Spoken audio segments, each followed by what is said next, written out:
Buenos días, jóvenes.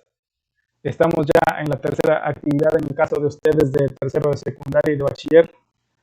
Se supone que para estas alturas del partido ustedes ya deberían tener bastante claro la clasificación de los triángulos, saber cuándo es un triángulo equilátero, cuándo es un triángulo isósceles, cuándo es escaleno, cuándo es un triángulo acutángulo, cuándo es un triángulo obtusángulo y sobre todo saber y tener claro cuándo es un triángulo rectángulo, porque se supone que es la parte fuerte de esta serie de actividades, de esta primera serie de actividades que aún estamos intentando regularizar.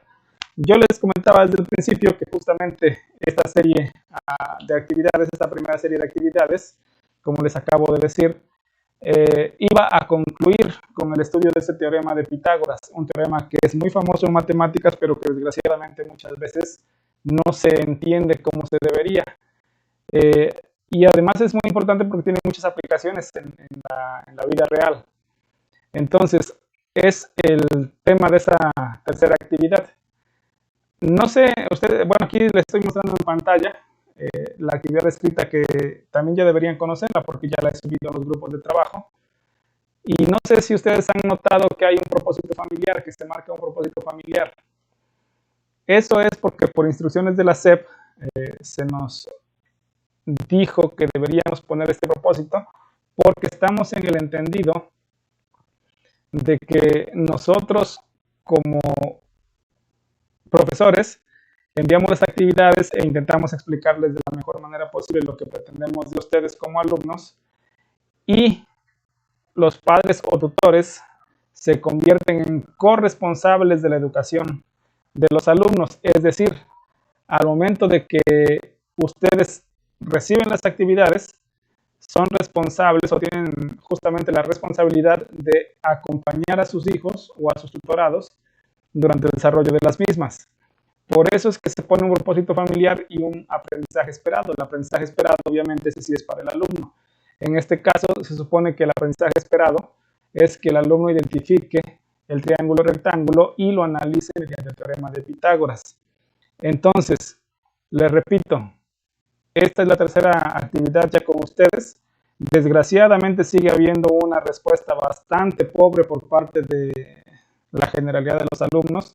No sé qué pase con ustedes, no sé si de verdad no tengan acceso a internet o por lo menos acceso al celular, a tener pues saldo en su celular, porque no está viendo respuesta.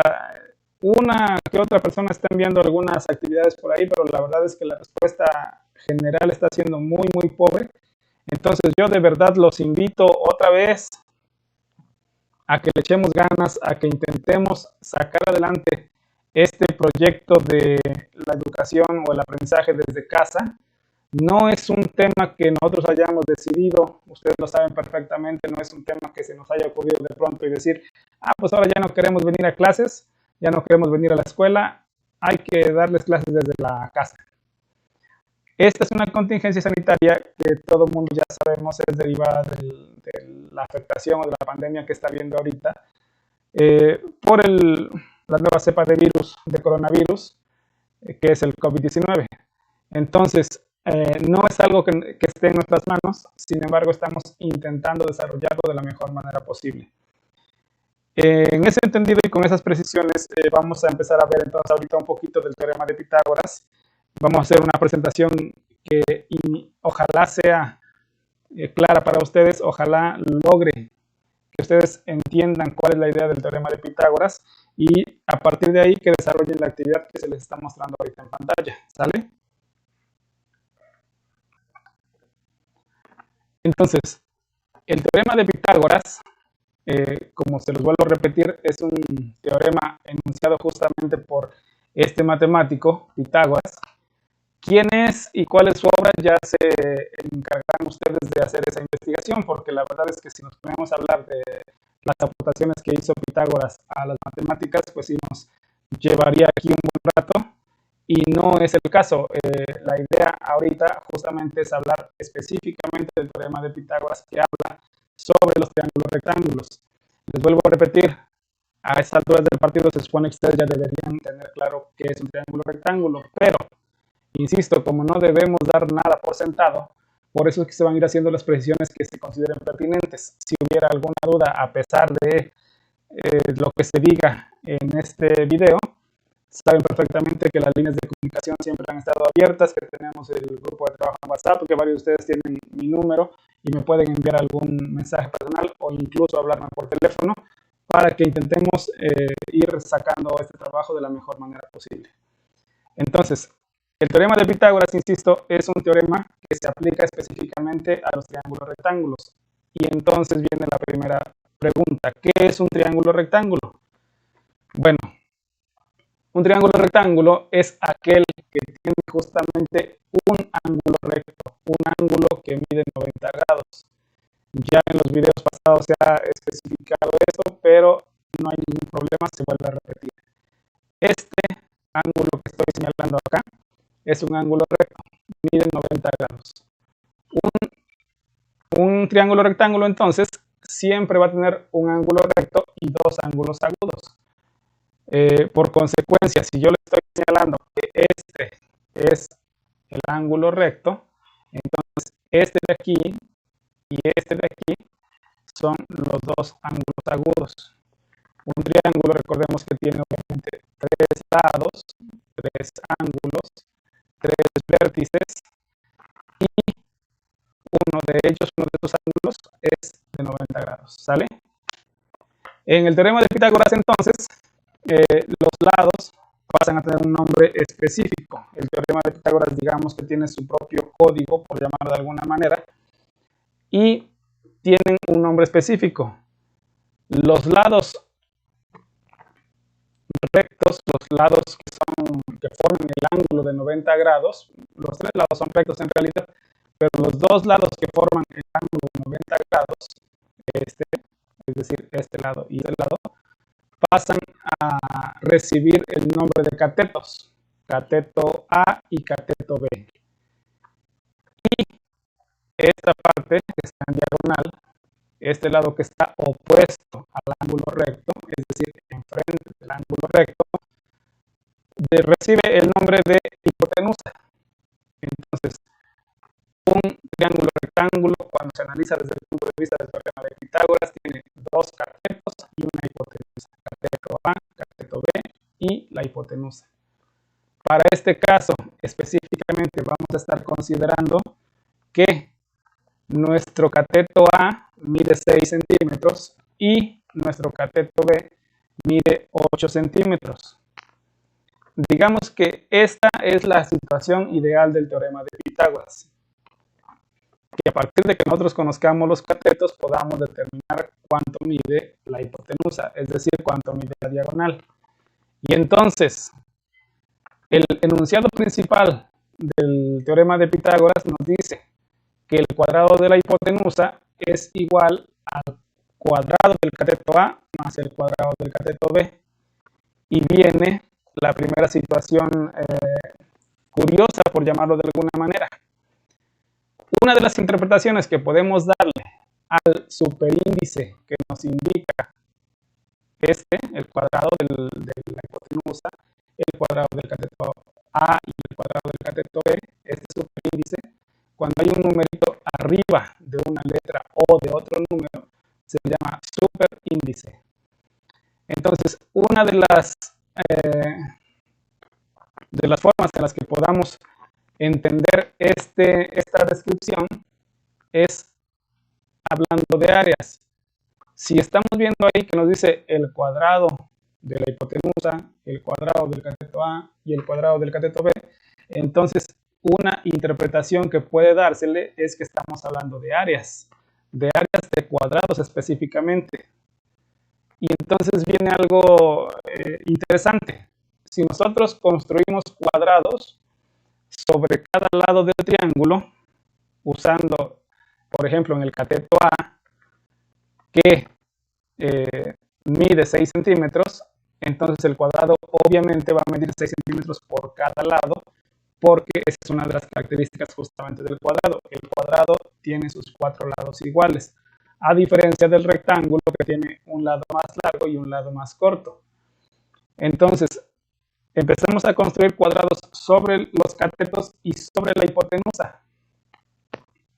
Y nos dice el enunciado principal que, insisto, entendiendo este superíndice 2 como si estuviéramos hablando de áreas, sustituyendo entonces ese superíndice por el concepto de área, nos dice que el área del cuadrado que se forma con la hipotenusa, es decir, este cuadrado, el área del cuadrado que se forma con la hipotenusa es igual al área del cuadrado que se forma con el cateto A más el área del cuadrado que se forma con el cateto B.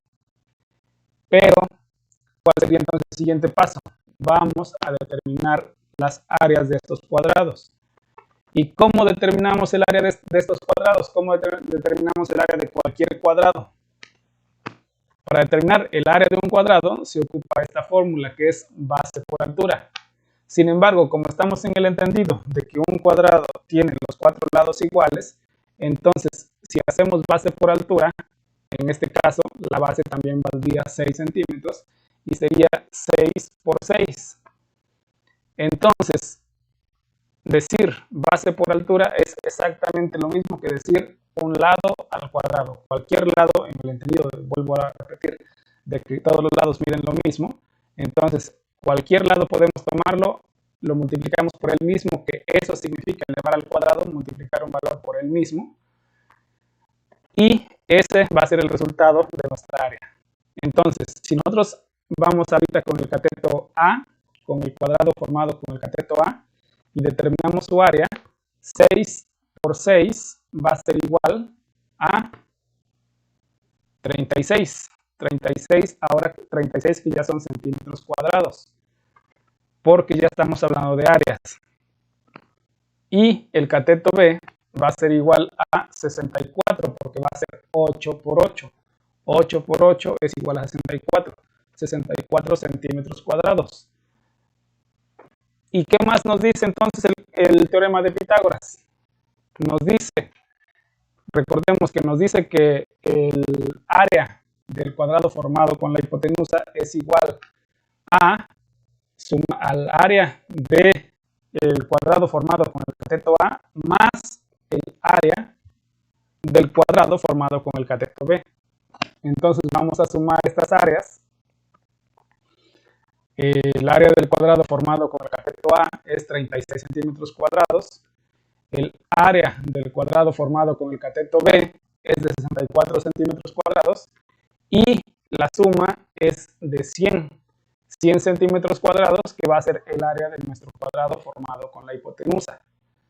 Ahora, ya sabemos cuál es el área del cuadrado. Sin embargo, lo que nosotros queremos saber no es precisamente el área del cuadrado formado con la hipotenusa. Para efectos prácticos, lo que a nosotros nos interesa saber es simplemente cuánto mide uno de los lados de ese cuadrado, es decir, cuánto mide este cuadrado que está en diagonal, que va a ser igual a este lado, que va a ser igual a este lado y que va a ser igual a este lado. Los cuatro lados son iguales.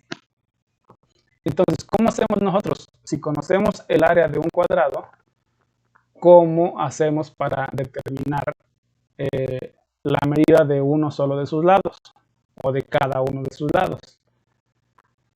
Pues resulta entonces que hay una derivación que se hace del enunciado principal, que es justamente la que les acabo de mostrar. Esta derivación, quitamos el superíndice que nos dice que es un área y dejamos solamente la hipotenusa. Y la siguiente parte de la ecuación le sacamos raíz cuadrada. Recordemos que este símbolo significa raíz cuadrada. Vamos a sacar la raíz cuadrada de la suma que ya hicimos. Esta suma que ya tenemos aquí. Ya sabemos que el área del cuadrado formado con el cateto A es igual a 36, que el área del cuadrado formado con el cateto B es igual a 64, y ya sabemos que nos da un total de 100. Entonces vamos a determinar la raíz cuadrada de 100 y vamos a obtener como resultado 10. ¿Qué es sacar la raíz cuadrada? Sacar la raíz cuadrada de un encontrar, valga la redundancia, un número que multiplicado por él mismo nos dé el resultado que ya conocemos. En este caso, si queremos sacar la raíz cuadrada de 100, tenemos que buscar un número que multiplicado por él mismo nos dé 100. Y en este caso, como lo estamos viendo acá, es 10. Porque si 10 lo multiplicamos por él mismo, nos va a dar como resultado 100. 10 por 10 es igual a 100. Entonces, ya sabemos ahora que el lado del cuadrado es igual a 10. Ya conocemos entonces ahora sí este lado que va a ser igual a los otros tres porque, insisto, es un cuadrado. Y una de las características del cuadrado es que todos sus lados son iguales. Esa es la justificación gráfica del teorema de Pitágoras. En algún momento de los muchos intentos que hizo Pitágoras por entender la relación que guardan los lados de este triángulo, de este tipo de triángulos, se encontró justamente con esto, en que sus áreas están directamente relacionadas. Si nosotros conocemos la medida de dos de sus lados, podemos entonces conocer el otro usando estas razones o estas fórmulas que él nos ofrece. El enunciado principal, les vuelvo a repetir, nos dice que el área del cuadrado formado por la hipotenusa es igual al área del cuadrado formado con el cateto A más el área del cuadrado formado con el cateto B. Y su derivación es esta. Si queremos eliminar el superíndice cuadrado y encontrar solamente uno de sus lados, entonces tenemos que sacarle raíz cuadrada a esa suma, a ese total, a esa área. A esa área le sacamos su raíz cuadrada y obtenemos el valor de uno de sus lados. ¿Sale? Y entonces tenemos también las derivaciones para los otros, para encontrar también el cateto. Esta es, les digo, el enunciado principal. Aquí se supone que nosotros conocemos el valor de los catetos y vamos a encontrar el valor de la hipotenusa. Sin embargo, puede ser que tengamos el valor de la hipotenusa y de uno de los catetos. Y entonces vamos a encontrar el valor del segundo cateto usando este mismo enunciado principal, derivándolo y obteniendo las siguientes fórmulas, que son justamente las que les estoy mostrando ahorita. Hay una derivación para el cateto A que nos dice que el cuadrado o el área, del cuadrado formado con el cateto A es igual al área del cuadrado formado con la hipotenusa menos el área del cuadrado formado con el cateto B. Y si queremos eliminar este superíndice cuadrado, es decir, si queremos encontrar solamente un lado del cuadrado formado con el cateto A, tenemos que sacar u obtener la raíz cuadrada del área resultante de restar la de la hipotenusa, la del cuadrado formado con la hipotenusa, menos la del cuadrado formado con el cateto B. Y en el caso de la derivación para el cateto B es exactamente lo mismo. Si queremos obtener un solo lado del cuadrado formado con el cateto B, tenemos que calcular u obtener la raíz cuadrada del área que resulta de restar el área del cuadrado formado con la hipotenusa menos el área del cuadrado formado con el cateto A. Aquí, una disculpa, estoy viendo que hay un error. Aquí en lugar de más debe ser un signo menos, exactamente igual que acá, un signo menos. Entonces es el cateto B, un lado del cateto B es igual a la raíz cuadrada del área formada con la hipotenusa, del área del cuadrado formado con la hipotenusa, menos el área del cuadrado formado con el cateto A. Menos, ¿sale? No más, menos. Y esa sería la justificación teórica del teorema de Pitágoras. Eso es lo que nos permite hacer el teorema de Pitágoras. Entonces, ¿cuál es la actividad para el día de hoy y los próximos días? Pues la actividad es justamente que usando los triángulos rectángulos que ya construimos en las actividades pasadas, aquí les vuelvo a mostrar el ejemplo de la tabla de cocina, suponiendo que ustedes no encuentran triángulos rectángulos en los objetos cotidianos que hay en su casa, entonces construimos triángulos rectángulos usando cuadrados o rectángulos y trazándoles una diagonal, esta diagonal. Medimos sus lados y ahora vamos a usar el teorema de Pitágoras, los enunciados del teorema de Pitágoras, para verificar que esos lados sean correctos o que funcionen de manera correcta. No tenemos que hacer absolutamente nada más que eso.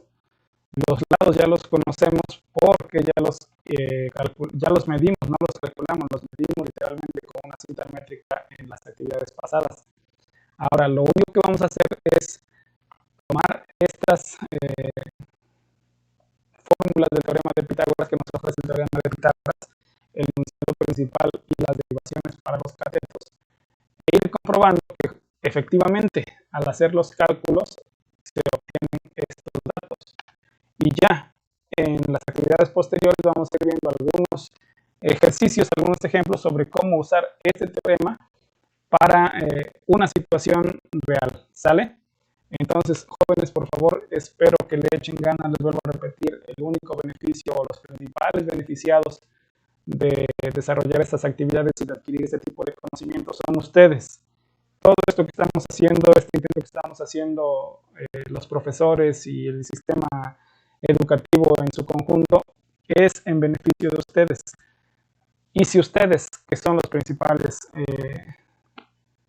objetos de este esfuerzo, no saben capitalizar, no saben hacer suyo, no saben apropiarse de este conocimiento y sobre todo no saben valorar el esfuerzo que se está haciendo, pues entonces la verdad es que sí va a ser bastante difícil llegar o lograr resultados como los que nosotros estamos esperando.